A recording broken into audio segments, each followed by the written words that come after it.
almost? All right. It says live. All right. Yes, according to the YouTubes, we are live. So hello, everybody. Very excited to be back with like the first full-length live stream in probably, I don't know, 2 months or something like that. So, and I'm very pleased to bring it back with a fantastic guest, Justin, the man in Japan. Justin, can you tell us about the wonder that is you? Well, I can try. Yeah, I guess pretty in a basic sense. You've probably figured out my name is Justin, and if you didn't know that already, you're not paying attention, quite frankly. I am your doppelganger from north of the wall in Canada. This is true. Every now and again, the White Walkers come down, and I run off to Japan, and that's what I've gone and done. And yeah, I make some videos, shoot the shit, you know, all the good classic stuff. It is pretty classic stuff. Yeah, I don't really have a theme to my videos other than whatever I think of at the time, whatever feels good.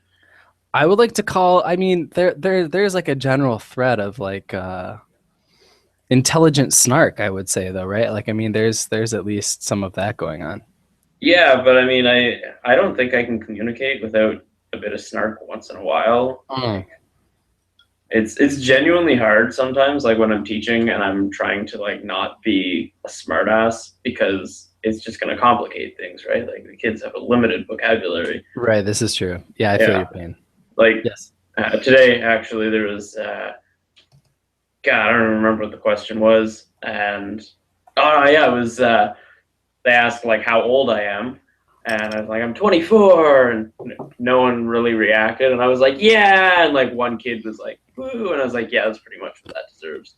Yeah, see, I always tell them I'm like 48, and then they're like, really?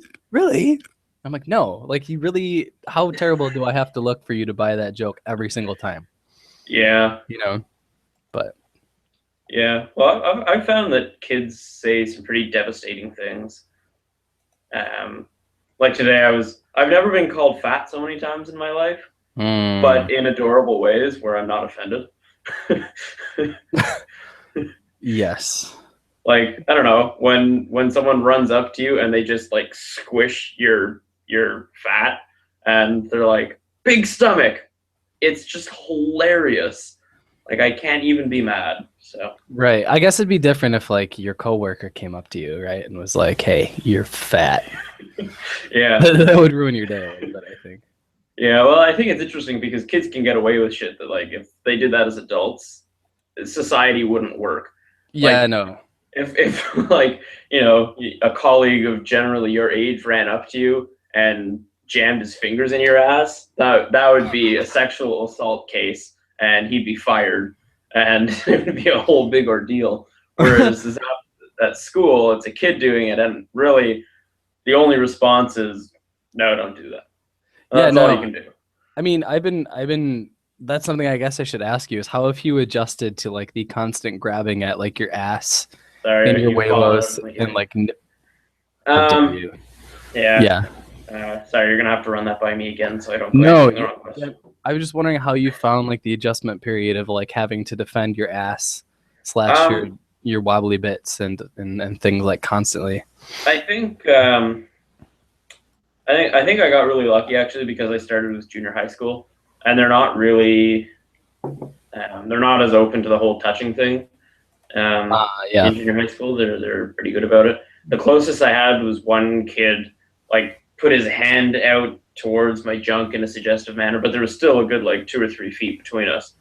So there was a general discomfort, but there was no like ninja defense yet at that point. Right. Yeah, so, but I was still slightly paranoid. So you get used to standing with your hands like kind of crossed over behind your back like that. Yeah, I mean, I see there's a little bit of like confusion about this in the comments. Maybe to clear it up, if you've ever seen Naruto, right? I forget what it's actually called in the Naruto anime, like 1,000 Years of Pain or something like that, right? But like it's the concho where like the kids run up to you like with this motion, right? and there's just like a violent thrusting up towards your anus. And if they hit you, like there's an artery down there. There's like sensitive nerve endings. It can be really freaking painful.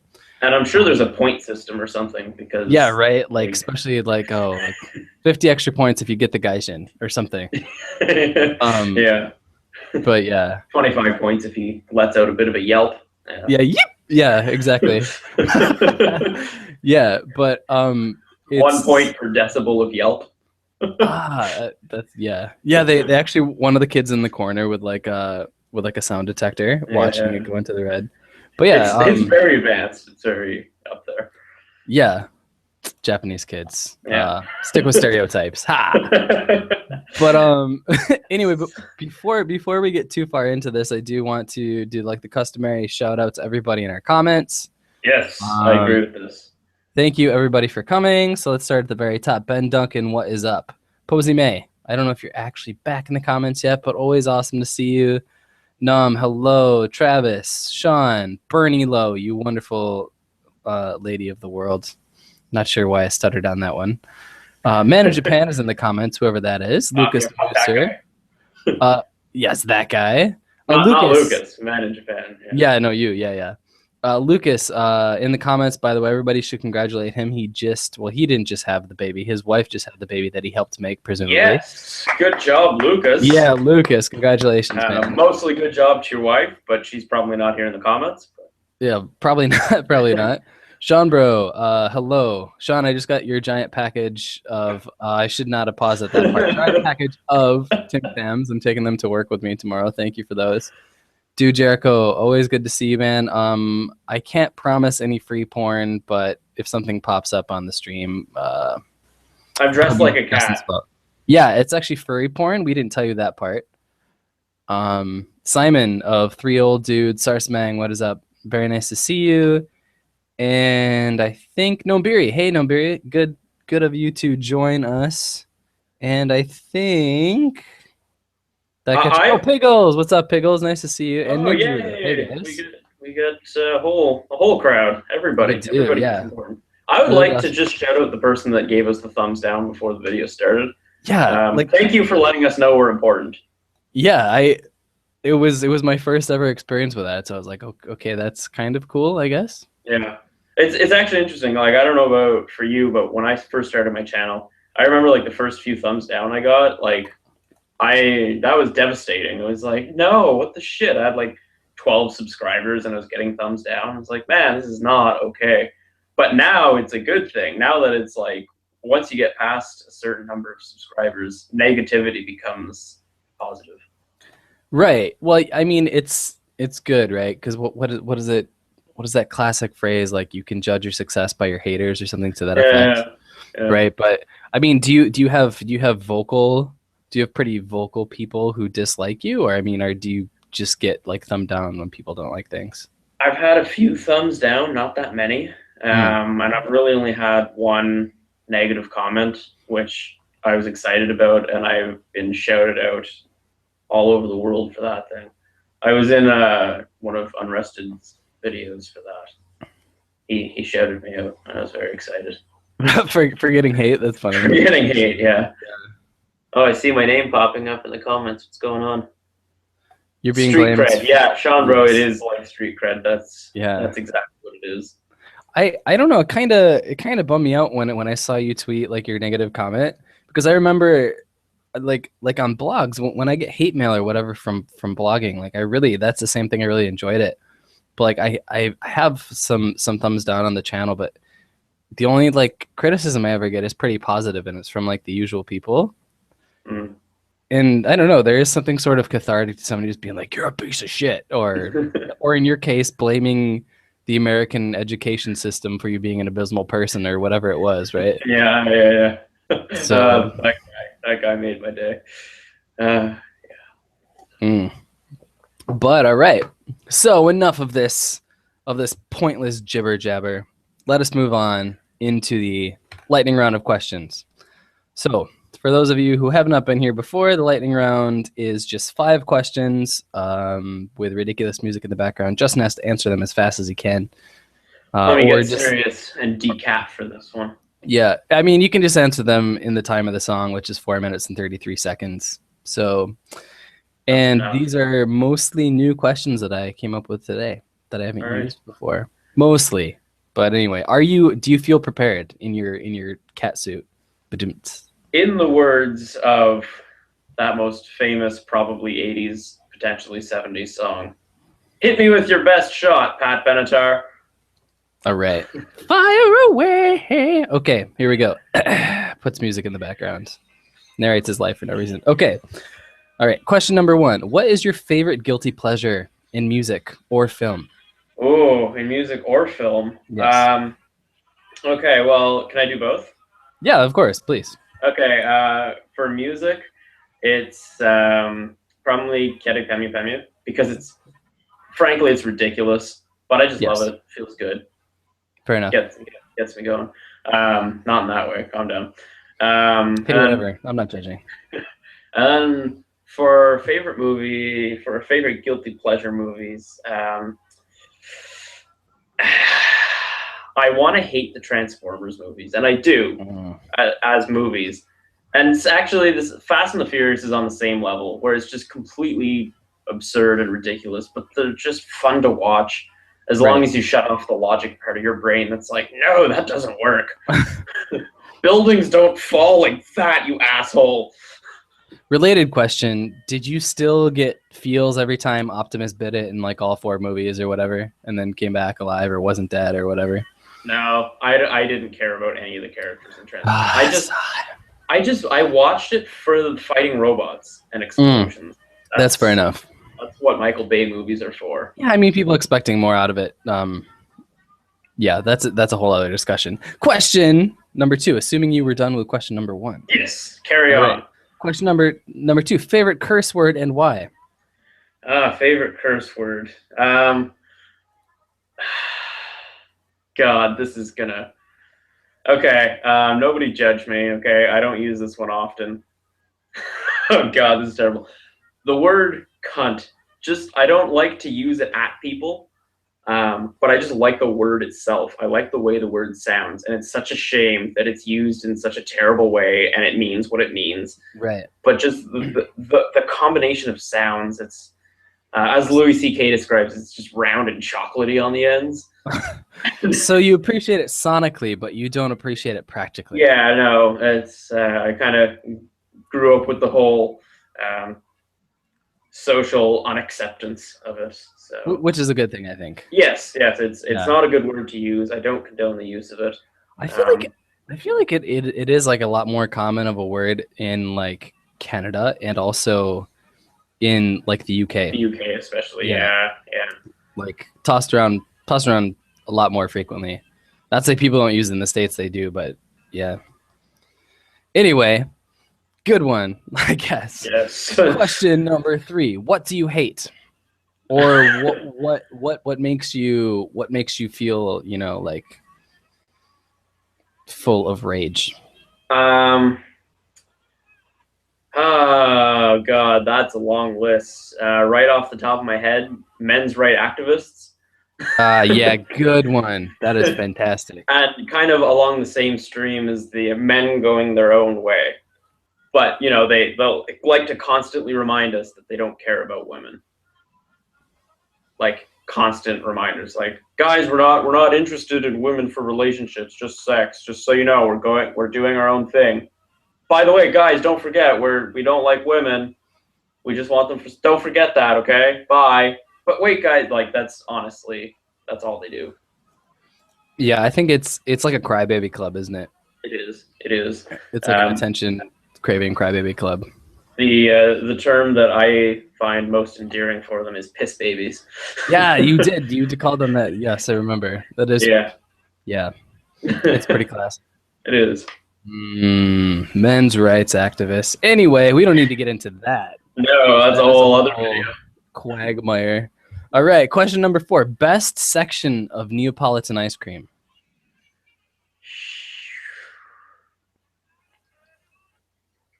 Strawberry, because it doesn't actually taste like strawberry. It tastes like fake strawberry. The way like watermelon candy doesn't taste like watermelon. It just tastes like watermelon candy. Yeah, watermelon candy tastes nothing like watermelon. But it's delicious. It and does. It's the best Jolly Rancher. And frankly, that's the only measure of success that any flavor needs. It's Jolly Rancher. You found it weird how things taste like, actual things here? Like the candy. It's like, hey, candy, you taste like the fruit you're supposed to taste like. Yeah, it's a little bit strange. Especially like when you get things that are like, they're sweets, but it's like, it's not an overpowering, immediate type 2 diabetes of sugar injection. It's a bit strange, but I guess it's for the best, though. Yes. Sorry, losing my voice, dying slowly. All right, last question. If you were a superhero, who would be your arch nemesis? Well, I mean, I guess with the theme of the title of this video, I should be inclined to say the Mandarin. Yo, don't feel like, shoehorned or forced into that. I'm not even sure how that started in my brain, but I'm glad it did. That was good work on that one. It was some solid photoshopping work from Travis Moore. Yes, thank you, Travis. That was grade A effort. Let's see, arch nemesis. See, I grew up on the Spider-Man cartoons, like the 90s, good, excellent ones with the occasional 3D terrible graphics. Yeah, terrible, for sure. Yeah. So I'm going to go with Venom because he had a good returning role and it was good. I like that. So I'm going to go with Venom. That is a fantastic choice. I'm going to end the speedrun music. You survived unscathed.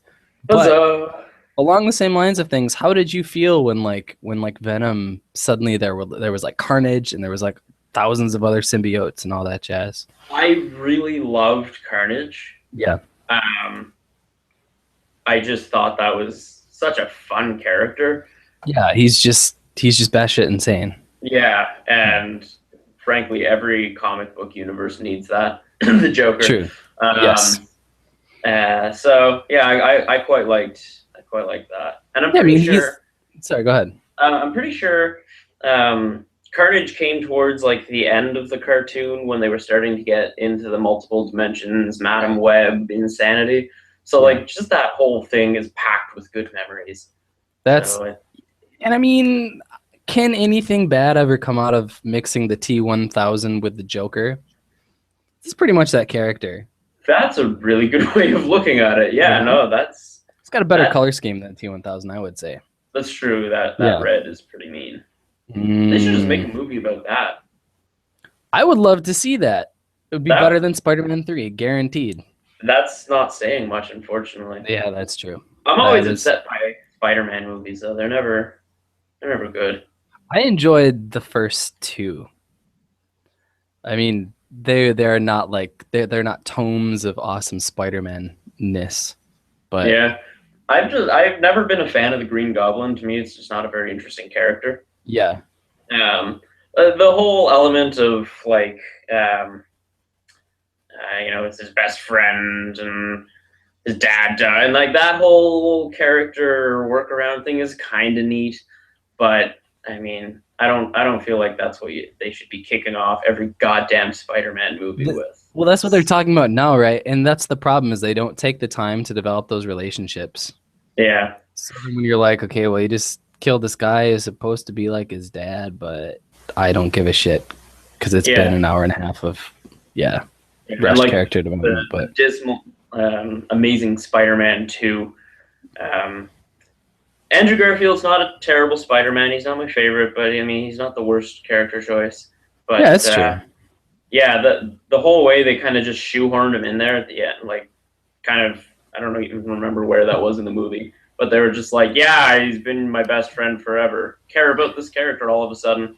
Yeah, I think a lot of pretty much, I feel like if you're outside the House of M right now, you're pretty much trying to echo these giant world building things, but you're doing it in a way that's like, okay, let's take all these pieces of Play-Doh and shove them together and see what color they make. Yeah. And I mean, even Marvel, I think Age of Ultron is just, it's a mess. I haven't seen it yet, so I wouldn't know. Yeah, but yeah, we can talk about that at a different time. But I would just, before we move on, Sean Bro in the comments here, Deadpool all the way. I very much agree with that. I am so excited. I am hoping that character or that movie turns out well. Yeah, I mean, it's Ryan Reynolds, who Canadian, by the way, rock on. Yes. He's like probably the most perfect choice. Yeah, he's fucking awesome. Yeah, that's true. Yeah. And we never need to talk about X-Men Origins Wolverine ever again. Nope. Like ever. Yeah. Chimichangas. But yeah, no, Sean, very good taste. Excellent choice. Yes. But yes. Right. Well, moving on. Yes. I sort of want to I did want to talk to you a little bit about like working visa stuff, but I think maybe I'll save that for a different time. But one of the things that always really interests me when I talk to people who have moved over here, thinking moving over here, is like, I guess what I call the defect. Like what was it about Canada or about you, or yeah, what is it about Canada or you that made you want to get out? Or maybe there wasn't like a problem with Canada or you just, there was something about Japan that made you want to get here. Like what was the, well, that's, I don't know if I can answer that quite succinctly because there's a lot of different elements to it. Sure. To kind of try to get in the ballpark. Initially, my motivation for moving here was I really liked the Japanese language. And so I thought, you know, what's a good place to study Japanese where you might have some contact with one or two Japanese people in a given day? And Japan might be a good start. So there's certainly that element to it. Sure. As far as like why I left Canada, I don't know. I mean, I don't really know if I have necessarily a big problem with Canada, aside from some recent changes to our laws, specifically regarding what is called Bill C-51, which is basically the quote-unquote anti-terror bill that lets the government go all NSA on us. And so it's your Patriot Act, effectively. Yeah, and our prime minister is a massive douchebag, and I hope he gets hit by a truck right now. Nice. I see, because in Canada you don't you don't have a limit of 2 terms. Like you can just be there until you die. That seems a little problematic. It is, and when you start out with a corrupt and terrible prime minister who manages to stay in office well beyond 2 terms, and it's just a disaster. But yeah, so I mean, I'm not really thrilled with the political climate in Canada, although I'm not really sure it's particularly smashing anywhere else in the world. But I think that's probably apt. Yeah. Yeah, but I mean, on the other hand, is I have no say in it here, right? Like, I'm not going to get to vote here. Right. So unless far down the road you give up citizenship and naturalize, of course. But yeah. Ben Duncan, no, sorry, I'm reading the wrong comment. Do Jericho, that shit is happening everywhere. Yes, it is. Everyone is enacting some kind of unfortunate spy on the people kind of bill. And I mean, to a certain extent, maybe kind of I understand, but there's no way they're going to use it the way it's meant to be used. It's going to be abused and it's going to ruin people's lives. So. Yeah, I mean, seriously, you need only look like across the border, like, you know, to see how badly that shit gets abused. Yeah. Right. It's pretty stunning to me, I think, to have such like a close, like a living, working example of how that shit goes wrong, to have that be adopted, I guess. Yeah, well, and especially like there's been no shortage of very beautifully written dystopian future literature. 1984 and Brave New World, classics like that.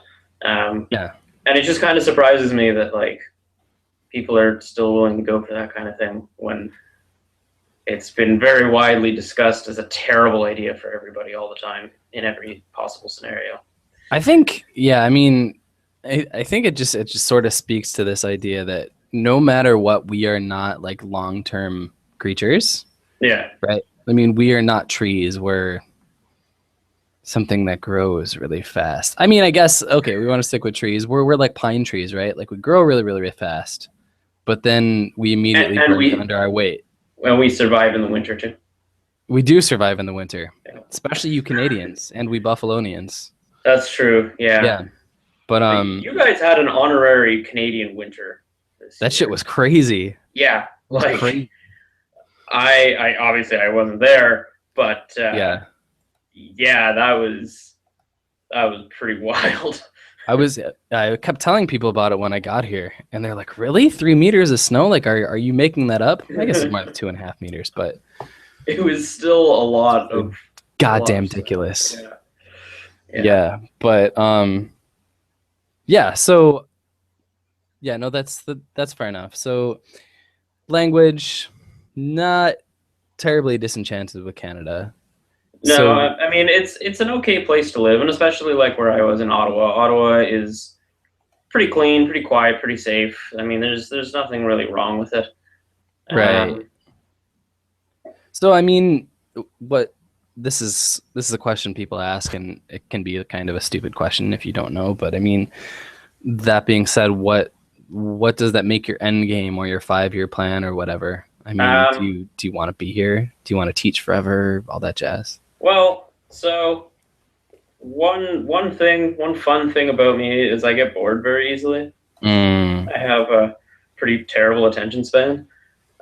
So I can be doing a job that I really like, and I'll find a way to get bored of it if there's no, like, I need to be able to do different things. Right, yeah. Move around and stuff.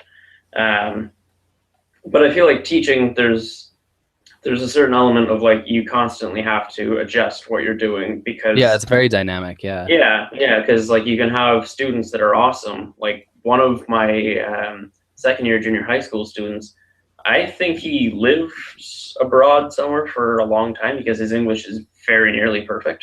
Like almost no accent at all. So I mean with him you get to cover really advanced and interesting things, but then you know, there's students where they're struggling to get away from just the katakana pronunciation. Right. And I mean, it's also, I mean, even if you have those classes with those awesome kids, like suddenly, you know, it's like something got in the water and suddenly the formula changes. Yeah. Yeah. There's a lot of kind of being ready for anything to go terribly wrong, which it often does. And then I like that. There's a certain element of danger. Being a superhero, you know, I kind of live for that.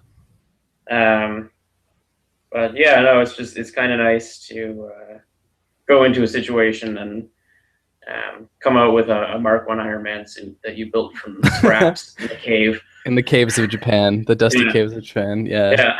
I mean, how much of that though, like that need to constantly be doing something different, and even like the appreciation of like this sort of dynamic lifestyle of being a teacher. I mean, how much of that comes out of just, I mean, I think you're pretty obviously like a creative person, right? Like, I mean, you're writing before you came here. Yeah. And now you make videos. I mean, so that speaks to something. So I'm not sure what the question is. No, I mean the question is, are those related for you? Like, I mean, that I don't know if wanderlust is the right word, but maybe sort of cyclical malcontent would be a better way to put it. Yeah, that would be a pretty accurate way of looking at it. Yeah, I like to constantly kind of be challenged in some way because I get bored. Like if things are just easy and the same all the time, then it's not fun. Yeah. So there's definitely a good element of that. And then I guess kind of how that, to answer your original question that we've moved away from here, how that comes back to a 5-year type plan. So of course I'm limited by my visa for how long I can be here. So I'm here for 1 year, and I have to go back home. But I figure 1 year is enough time to figure out, like, is Japan the place where I want to live? Or by the end of the year, am I going to be like, I can't do this? So yeah, no, that's very true. Yeah, so I kind of have, there's 2 options. Really only one of them's thought out, which is I get to the end of my year and I'm like, hell's to the yes, Japan it up, and then I have to go and get a degree because I don't actually have a university degree yet. Which, oh yeah, I think you talked maybe a little bit about that. Yeah, I had a very long ranty video that if nobody watched, I totally understand because it was like 20 minutes of just my face doing things. But yeah, so I never got a degree because I never really had an interest in needing one. Sure. This whole Japan thing only came about like a little over a year ago. So right. There's you just sort of had to blitz to get everything to fall in place. Yeah, for sure. So kind of that sucks up the whole 5-year plan right there. Is I finish up my year and then I do 4 years of school. Bam, 5 years done. Right. Yeah, man. Yeah, I can. Yeah. And I would like to, if I can, go to university in Newfoundland, which is on the east coast of Canada.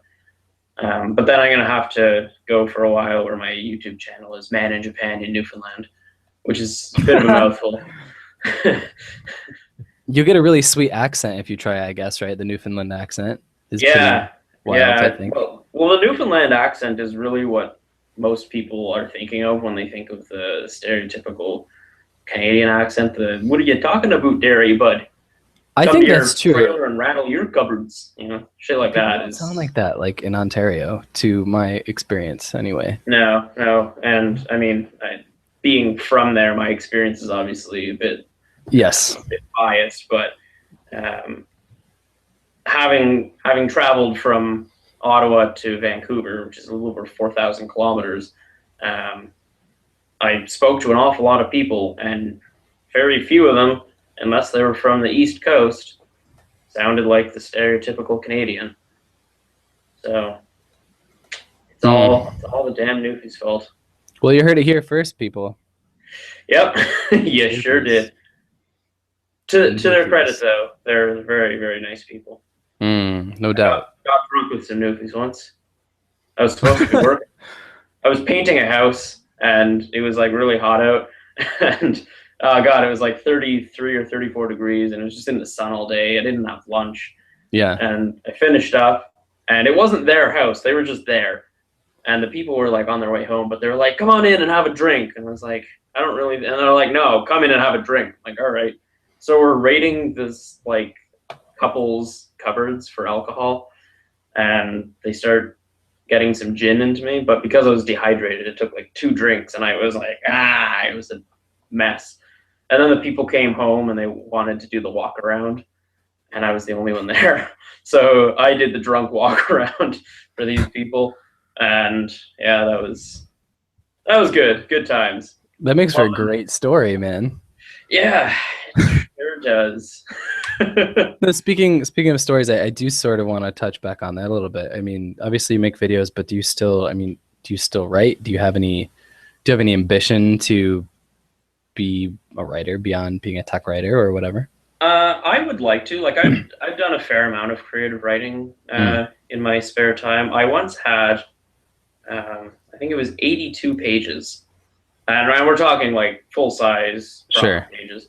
82 pages of just story, and it wasn't very good because there was no editing. It was like I never read over any of it. I just right, but you wrote it, right? You wrote it, which is the important point, I think. Yeah, it's gone now. It's long gone. Many hard drive crashes later. Of course. Yeah, I do still write periodically. But the problem is I tend to hate my own characters after a while. And then I just want them to die. I think it happens, though, Yeah. Like you either love them and you want to keep writing them, or I mean, hopefully, like the best case scenario, you kill characters when the story demands it, right? But yeah, sometimes you're just like, fuck this. I'm sick of this man, this drunk or whatever. I'm making up this terrible character right now that I've been writing for 6 months, and I just want him to die, and then you kill him. Yeah. Thank God. That is one of the best parts about writing. Is you're like, you know what? This needs a disaster. That's bam, locusts. Okay, I don't know about your writing process. For me, it's very much just like I write when I feel like I'm going to write, and it kind of, I let my brain take over. So sometimes things don't go according to plan. Yeah. So you'll be like, this character is going to go to these places and talk to these people, but then like they die partway through because it just fit with what was going on, and you're like, well, fuck, why'd you do that? You died, and now I can't carry on your story. Right, which is extremely problematic. Yeah. I mean, there are a couple of points there I guess I could respond to. Like, my writing process is changed a lot since I've been here, actually, because I kept waiting for like feeling like I wanted to write, and now I just sit down every morning and I write. But I don't plot, which maybe I should. Maybe my stories would be better for it, but I'm like you. I just don't want to see like where it goes because it seems a lot more organic, and I think you a lot of times end up coming out with truer characters that way and truer stories. Yeah, they just seem more than just an artifice. Yeah, Travis saying it's the George R. Martin way of writing. Yeah, Red Wedding. It always comes back to the fucking Red Wedding. Yeah, I go back and forth with George R. R. Martin. By the way, I love that this is so fitting perfectly into my scheme for the show right now. But the thing, I go so back and forth with George R. R. Martin between whether I love him or I fucking hate him. Like it's just. Yeah. Now your hatred, is that like you hate him because he's killing characters you like, or you hate him because of a particular way he's writing something? I mean, I hate that. No, I don't mind killing characters, but I don't know. I do hate when like your trademark is that you kill people that people love, right? Like almost like Joss Whedon, right? When he killed off Wash or something. Mm-hmm. And I was like, you kind of expect it. Like I don't like when that's a trademark, so you kind of have to play up to that, and then eventually it loses its appeal after a while. Yeah, because you kind of stop caring for characters for your own soul. Right. But I mean, maybe it's because, like, oftentimes he writes in ways that, like, in modern literature shouldn't work. Like these really expansive, like windy, almost like Tolkien-esque. Yeah, I mean, I don't mind the Tolkien thing, but it's sort of self-indulgent almost in a lot of ways, right? Yeah. And I really appreciate these characters and how they move around each other and everything like that. But at the same time, and I also really despise like certain types of violence is like a really thin veneer for a plot device. And he's a really big offender of that, and so that just pisses me off to no end. Like I just think it's lazy, and it's easy for me to say when I don't have anything published, right? Like this guy's a millionaire many times over. One or two of his books have been read by. Yeah, I mean he's doing okay. Yeah, so like the people on the street know his name, Yeah, but yeah, but I could go on for that for a while. But I mean, how much of what you read do you put into your writing though? I mean, we had a chance to talk a bit about fantasy books the other day. I mean, do you write fantasy? Do you write? I move all over the place. I tend to opt more towards like fantasy, sci-fi type stuff. I really, really love writing about like technology and stuff, like just making things up. Like, have you ever played Neverwinter Nights? Yeah, of course. Okay, so like all the item descriptions, and it's always like a little bit of lore about the item. I love that shit. I read all that, and same with Knights of the Old Republic, and they kind of like half-assedly explain how things work. I love that, and I love to incorporate that. So you would be totally fine with like writing your Silmarillion. You would like, which is like which is not a criticism again, because that's how I write too. But it's like, again, it's like you shouldn't. A lot of times, most of the time, I think you shouldn't publish your vignettes of worlds or characters or something like that. But somehow, Martin can, Yeah. But yeah, but at the moment, what's your favorite fiction?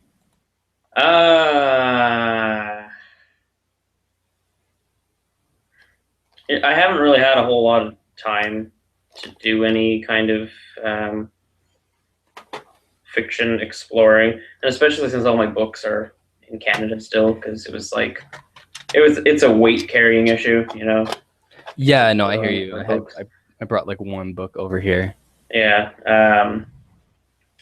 but I do always very happily default to Name of the Wind. Patrick Rothfuss has the most amazing writing style, and the way that he builds his character is just reaches right into your heart. Yeah, no, that I think that entire series is pretty fantastic, actually. Yeah, and it's like one of those ones where, like, God, when did the last book come out? That was like 5 years ago, I think. It's been a while. Yeah. And I'm not even impatient for it, because I know when the next book comes out, it's going to be brilliant. Yeah, and that's the thing with it. I think he's kind of earned that level of expectation in his work, right? Like it's the rare author who doesn't have like a lot of fumbling in a series like that. Robert Jordan, which I can't, probably a dick move to make fun of him because he's quite dead. Yeah, well, yeah, that just means he's not going to get upset with you. Right. No, that's fair. That's fair. Contensai has just shown up. Hello, Contensai. Contensai, Masa, what's up, man? Actually, I thought you said condom size. Yeah, well, I'm like, the comments are starting. I like to keep you on your toes. You know. Appreciate that. That. Yeah, I'm just nice that way. Extra small, by the way. That's part of the philanthropist, part of my personality that you with the title. Yeah. Yes. Okay, so related to this, guys, people in the comments want to try out like a new game while Justin is here because it seems really fitting. Let's call it Fantasy Bout because I am not good at coming up with any names that are more interesting than that. I want you guys to come up with a couple of characters like Canterbury versus Hermione. It doesn't need to be women versus women. I don't know why I went there, but anyway, yeah, come up with a pairing, and Justin and I will discuss what we think about these two fictional characters facing off and who would win. It's like MTV had this show ages ago, and they put like Eminem against Jay-Z or something. Celebrity Deathmatch. It's gonna be like that, but it's fantasy, general fiction character deathmatch. Yeah, it doesn't have to be fantasy. Yeah, sci-fi. And realistically, if you wanted to throw out like Benjamin Franklin or something, I'd argue for him. Like Benjamin Franklin versus Tony Stark. Yeah, I'd be okay with that. We can toss that in there too. Throw in some Jvloggers while you're at it. I don't care. Victor versus Magneto or Ben Grimm. The Thing. Who would win? Godzilla versus Ultraman. I'll let you take it. Rambo versus Grumpy Cat. Okay, since I'm gonna let everyone down and say that I don't think I know who Ultraman is. It's not ringing a bell. He's a dude who wears a silver suit and has yellow eyes. That's all I really know. And he's large and in charge. Okay, well, since I don't really know anything about him, I'm gonna say that. You know what? I'm gonna say that he wins because Godzilla always fucking dies at the end anyway. And quite frankly, a lizard that size biologically can't support itself. It would wipe out the planet and then be dead in days. Food requirements are absurd. So Rambo versus Grumpy Cat. Yeah, and I feel like to go to like another level here, I feel like Godzilla at this point would already be so weak because we are eating all of his food from the ocean. Right? Like depletion, man. We're killing Godzilla. We are. Think about that. That's going to be the next campaign for Greenpeace. I should consult with them. They're going to call me up tomorrow. Like, and they can team up with PETA because they're like, oh, you're killing animals. Oh, God.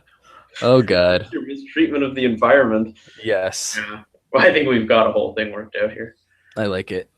Go make that cash. Rambo versus Grumpy Cat. Well, here's the thing, okay? Is Grumpy Cat is completely ambivalent about everything, but Rambo like cares. So I think it kind of comes back to that like classic, you're gonna win because you have something to fight for.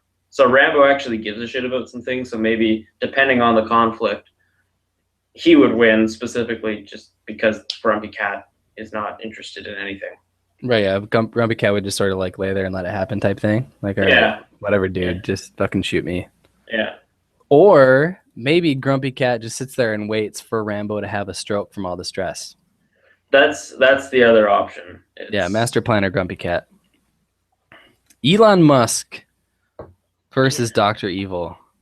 See, I don't think Elon Musk is actually like a real life supervillain. Like, yeah, I mean, he puts out some like crazy technology, but he also warns against like AI and stuff like that. So I don't think he's hell bent on destruction. But I would have to say, yeah. No, sorry, go ahead. The whole Tesla, making the designs for the Model S public access, whatever. That's pretty not evil.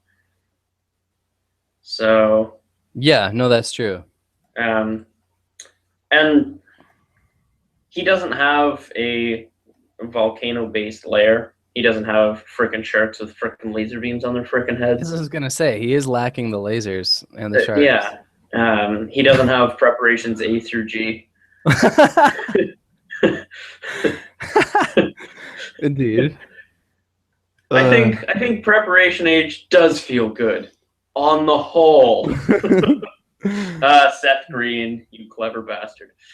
I guess that's true though. If Elon Musk did ever like have like a psychotic break, right? Like you could see some bad shit happening there. Yeah. Well, he has the resources to buy a Pacific island from which he could launch his whatever crazy supervillain plot he comes up with. It could happen, and one wrong lab experiment would, make him hairless. Yeah. Give him a freaking eye scar. And yeah, it'd be. That was very well done. Thank you. All right. Does he have a secret island base in him that we don't know about? I guess we wouldn't know because it's a secret. That's true. Fair point. Beaker versus Chim Chim. Beaker, I would say. Yeah, I'm gonna go with Beaker just because. Yeah, exactly. That's a winner right there. Next pairing: Alfred versus Parker. Alfred because fucking Alfred. Yeah, Alfred because Alfred. That's pretty much it. Yeah. Xena versus Barbara Hiko. Barbara Hiko because she has a minigun. Xena just has, I don't know, that weird bra thing. And the high pitched shouting. Yeah, but I think the minigun has a better range than that. Dude, Solid Snake, no question. Yep. Yeah. Yep, I agree. I guess for anyone that watches this without comments, that's Chris Redfield versus Solid Snake. Apologies. Thank you for saving us. You're forgiven. Speaking of space, actually, they got clearance to do military attack or something. Yeah. Yeah, but I mean, here's the thing. The government is not really all that interested in expanding the space programs. So no, that's another point of contention for me and just life in general. Speaking the of lack of interest in that. Yeah. Mike Hagar versus Duke Nukem. Duke Nukem, because he's here to kick ass and chew bubblegum, but he's all out of gum. That's true. Yeah. Just the one-liners that Duke Nukem has are repeatable, memorable, classic, and valid in any argument. So. See you, Simon. Thanks for stopping by. Oh, bye, Simon. Everybody say bye to Simon, please. Do it now. Well, in 40 seconds from now. Yes. I looked at my watch, but I don't have my watch. Actually, I'm starting to get a watch tan. I don't think it'll show up on the camera. Oh, it kind of does. You can see a little bit. Yeah. Yes. I've been spending a lot more time in the sun than I ever have probably in my life, and wearing a watch, so it's really, really tough. Got to put on that sunscreen, man. All right. Yeah, I'm too cool for that. We should take these, I think, as our last. Okay, our last three. We'll take these as our last three challenges. Okay, so 80s Bill Gates versus Antoine Dodson. That's a good one. I mean, I'm not even sure which characteristics to lay out for these people. Yeah, they're very much a apples and oranges kind of thing going on. Although we did say any comparison, so we got to make this happen. Okay, well, so let's think about 80s Bill Gates first. Sure. What does he have going for him? He's a dropout, right? Yeah, mild autism. Yeah, in the form of Asperger's. Yep. Incredible business sense. Mm-hmm. Slight douchebag. Yes, well, naturally. Slight to moderate, yeah. Yes. Thief. That's important. Yeah, that's true. And yeah, I think that's a pretty good summary of 80s Bill Gates. See, I think they've laid all that out. No, I think in my mind, Antoine Dodson doesn't really stand a chance. I mean, if they were just gonna duke it out, Bill Gates immediately has the access to resources that Antoine Dodson doesn't have. This is true. He has is internet fame. That's not really. That's not much of a weapon. And a bandana, also not much of a weapon. Yeah. I mean, I there are probably a few situations where a bandana would be more useful than something else, but I'm not sure. I'm not sure all with the Bill Gates thing. Well, there you have it, people. Man in Japan has spoken. Bam! Okay, Chris Hadfield versus David Bowie. Can't they just continue to join together in awesome space covers and we can just be happy at that? I mean, as a Canadian, I'm biased to vote for Chris Hadfield. Yeah, and I mean, I love David Bowie, but he's not a fucking astronaut. No, and I mean, that's rampant. David Bowie's old, so yeah, no, true. More likely to just die of something else unrelated to the conflict entirely. True story related to this. I still thought that said Chris Redfield versus David Bowie at first, and I was like, fucking David Bowie all the way. Because Chris Redfield. So yeah. So right. Stephen Hawking versus Professor X. Well, okay. First common trait to jump to mind: wheelchair bound. Yes. Professor X does have access to an entire academy of super mutants who are all trained in the use of their abilities. Right. Which I mean, just based on his own abilities, like he's a telepath. He's the most second most powerful telepath in the X universe. And also, what's his damn name? The actor, I can't think of his name. That's really upsetting. And Patrick Stewart. Patrick Stewart, yes. I knew it was something. Yeah, Patrick Stewart has a lovely voice. He does have a lovely voice. This is true. His face is just memorable. And he seems like a lovely human being, to be honest. Yeah. He does. He's got some pretty good quotable moments. This is true. But Stephen Hawking, pretty smart guy. And Andy, no, that's just a terrible off-color joke about it being cool that you can sound like a robot. But yeah, and I mean, wah. I feel bad saying that he would lose because he's basically entirely immobile. I think he can move like his finger or something. This is true. If he was entirely immobile and had like the telepath thing going on, there's a matchup there. But real world and all that. Sadly. Yeah. I mean, I guess if we were just gonna throw them directly at each other and bring Professor X from his own universe, I think Professor X wins. Sorry, that laugh was because I was literally imagining people throwing them at each other. Hence the laughter and some kind of circus type cannon deal. Yes. There's a monkey crashing cymbals as it's happening. All right. Going to hell. Okay, here's a quick joke. I ran Yes. over a monkey. I was driving a car, ran over a monkey with cymbals. Ah. All right, that was terrible. I'm sorry. Wipe that from the internet. Yes. How guess we mean of some sort. There's no other easy explanation for how he's lived this long with his condition. Numb, you're so right, but so wrong. That's amazing. Good job. Good job, internet commenters. Yes. Thank you all for how that was going to go. Yeah, that was good.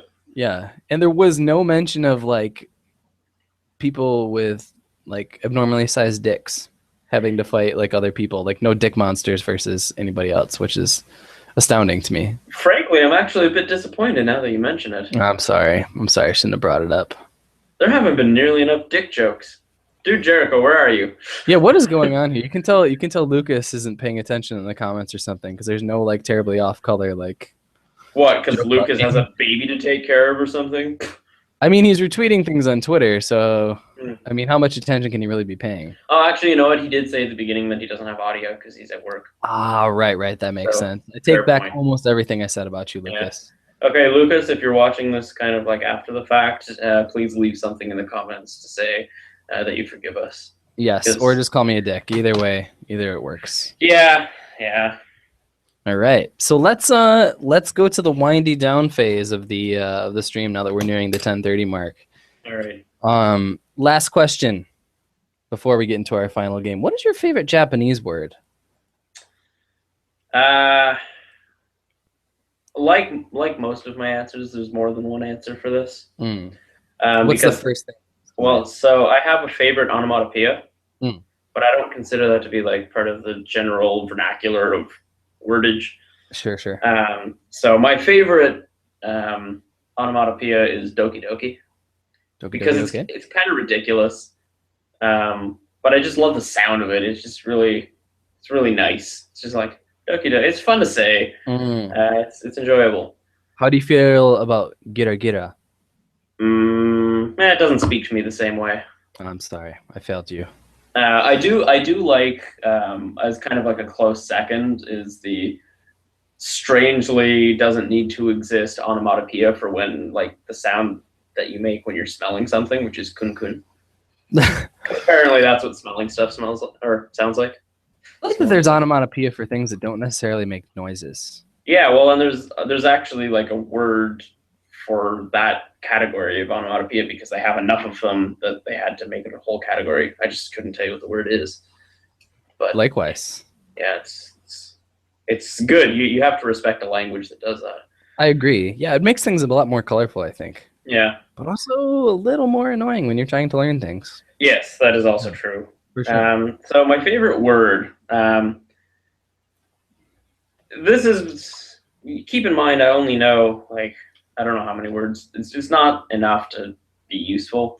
But one word that's kind of always stuck with me is the word kitanai. Because the way it was presented to me is I had the English translation first, so it's dirty. But then the word came up and was like, that's perfect. Like, it just sounds dirty. Right. Kitanai. It just has this really, like... It does kind of have a rather vulgar sound to it. Yeah. And I think it's perfect. So it's one of those, like, it works for itself. And I like that. Well, excellent. Yeah. Now you all know something amazing about the man in Japan. Hopefully you know many things. Yes, not too many things though. Yeah, not too many. You still keep your mat of mystery air to you. You're not allowed to know what's in this closet beside me. 10 hookers. Yeah, dude, I was just gonna say. Is it a dead body in a suitcase? But then it seemed too soon. Oh God. So terrible. I'm sorry to that person's family. I'm a terrible human being. But right. I'm worse for laughing as much as I'm laughing, so that's okay. Our last order of business for the night. You guys who have been around here for a while know that we do like an end of show game. We can do either the one word anecdote where you guys give us a single word, and whichever word has the most votes, we will tell a true anecdote related to that word. a game of truth, which is basically truth or dare without the dare. Or we can do a themed haiku, which is basically like the one word anecdote, except you give us the word and we have to come up with a haiku on the spot. So take a few minutes. Actually, Justin, you can choose which of these games we will play, and then they have to come up with the words after we decide on the game. I'm pretty inclined towards option A, the one word anecdote thing. The one word anecdote. All right, that seems to be the classic. Fantastic. It's a very good one. And here we go, Sean with Dick Monster. Dick Monster right off the bat. Well, thank you, Sean, for fulfilling my wish of more dick jokes. But there aren't a lot of Dick Monster scenarios in my life. I was just going to say, I don't really have any Dick Monster stories. Pull from was probably not the right phrase to use when referring to Dick Monster. Indeed. All right. We'll give till 10:33 p.m. No, 10:32 p.m. to get in your votes for words here. Yeah. Justin and I will just tread water hilariously because that's what we do. Yeah, let's have some banter. Yeah. So, okay, actually, here's this is more information gathering for my own purposes. The month of August. Yeah. I don't actually have any classes for the entire month. So depending on what things look like financially, I want to do some Japanning about. Do you have time off in August? Yes, I have a 9-day stretch, but related to this, that 9-day stretch, Travis Moore is coming to Japan, and we're going to be hiking the Nakasendo. In Tokyo. So if that's something you are interested in, you should certainly feel free to come along. It'll be hot as hell, but it'll be a hell of a memory at the same time for sure. I might get in on that. Yeah. That could be good. Man, yeah. You should. Could vlog the shit out of that. Yeah, I mean the expense really will be pretty much just getting gear, right? A backpack, probably a small tent. But there are so many little family-run. I don't remember the word for them. But basically, they're family houses where they just rent out a room, right? And you can get away with maybe $14 for a night. You sleep on the floor, you get a bath, and you get a meal, and then you're on your way the next day to keep on your mileage. So that is pretty spectacular. Yeah, it's a really great deal, and it is a part of Japan you will not see otherwise. I can guarantee that. Yeah. For sure. Guarantee that. But yeah, we can talk about that. We can talk about that a bit more. I'm actually going to start putting out some documents to Travis with some information so I can send them your way too. Yeah, that would be awesome. That would be good. Yeah. I don't make any promises, but I would definitely like to. No, yeah, just know that the option is there. Anyway. Yeah. All right. Cool. All right, it's 10:33 in the PM. Oh, I have 10:32 still. Oh, now it just ticked over. Okay. You're living in the future there. Oh, what is the word? All right, so that word. Which word? Trying to remember, there is actually a word that's like the sound of sunlight through leaves or something like that. But anyway. Yeah. Sun shaft, Sean. Well done, Sean. All right. Yeah, I know what word that is. It just isn't accessible right now. Yes. All right. So we have a bunch of choices here. There's no consensus though. There's no double vote. No. Okay. Well, we could take alpaca and alpaca and llama, I guess, as similar enough. They're pretty similar. Yeah. Otherwise, or butter and waffles. Those are related. They are. That's just general breakfast food. I mean, I would always go for traveling just because those stories are always fun. But... Yeah. I think I could tie something in to the waffle idea, general breakfast food idea. All right. But I don't know if it's the strongest story I can tell. I don't know if I have a waffle story, but you go ahead. If you have a waffle story. Yeah, okay. Well, so I used to work for this company called Responsible Choice. So basically we drove drunk people home, which meant I was working overnights. But typically what you do at the end of the night is you go to Denny's and you get breakfast at 4 or 5 in the morning. So the song that we had on earlier, the Benny Hill theme, we would listen to that while driving our smart cars because that's what we drove. Smart cars top out at about 150 kilometers an hour. So we go 150 kilometers an hour in a smart car with a 6.5 foot tall guy in the other seat, and you're just dancing along to the Benny Hill theme until 4 a.m. Then you rip into the Denny's parking lot like an obnoxious douchebag in a smart car, and pretty much 3 or 4 times a week we would have a race of that nature to Denny's or this other place called Elgin Street Diner, and we would have our breakfast food at weird times. Sometimes breakfast wasn't waffles, sometimes it was poutine because we're Canadian. Oh, Jesus, poutine's delicious. Yes, who could blame you? Yeah, but I think that's probably the best I can do for a waffle story. Is just a very general. The word waffles is in there. Breakfast food sort of feeling. Yeah, I think it was well done. I enjoyed the imagery of the giant man in the smart car. Yeah, racing along at 4 o'clock in the morning. Yeah, there's something terrifying about topping out the speed in a smart car because they're not meant to actually do that. Yeah, no, you're not supposed to ride them real hard, are they? Are you? No. Are you, rather? No, they die, but they're fun. They're fun. You can drift them. So. Wah. All right. I believe it's your turn. My waffle story. Okay, so there's this place called Perkins. I don't think it exists anymore, but it's like in Canada.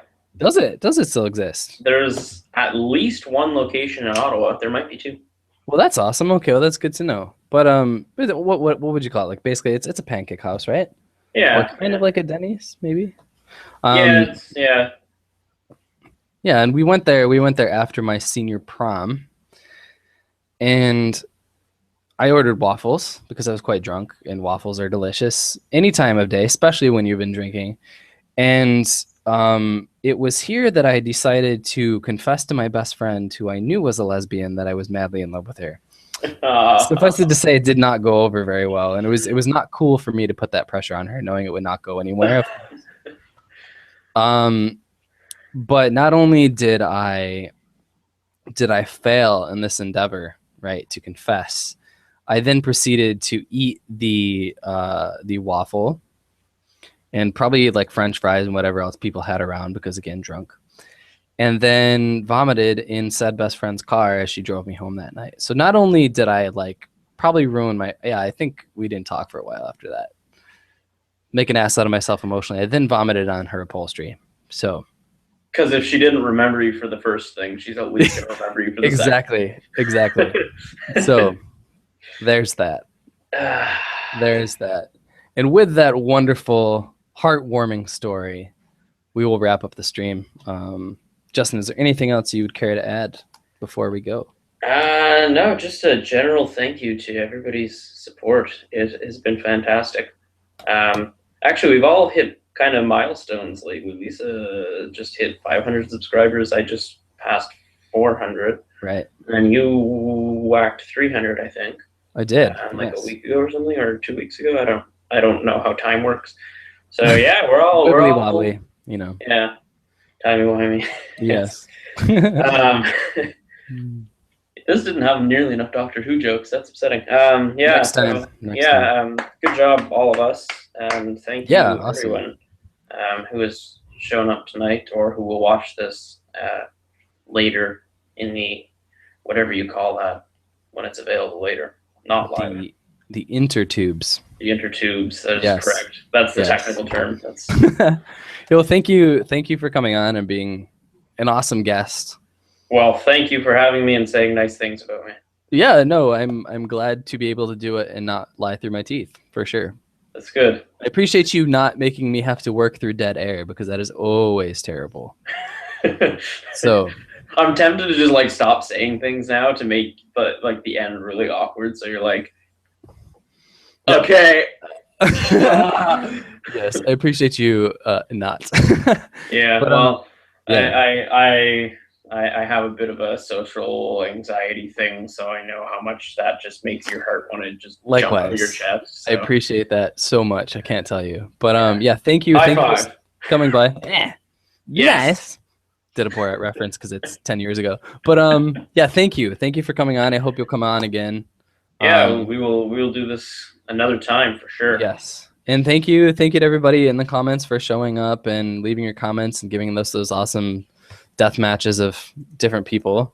Much appreciated. And yeah, guys, like Justin said, thanks for not only supporting my channel, but for supporting Justin's and Lisa sometimes and all these other smaller channels out there in the Jvlogging community. It means a lot to all of us. I'm going to open up the stream.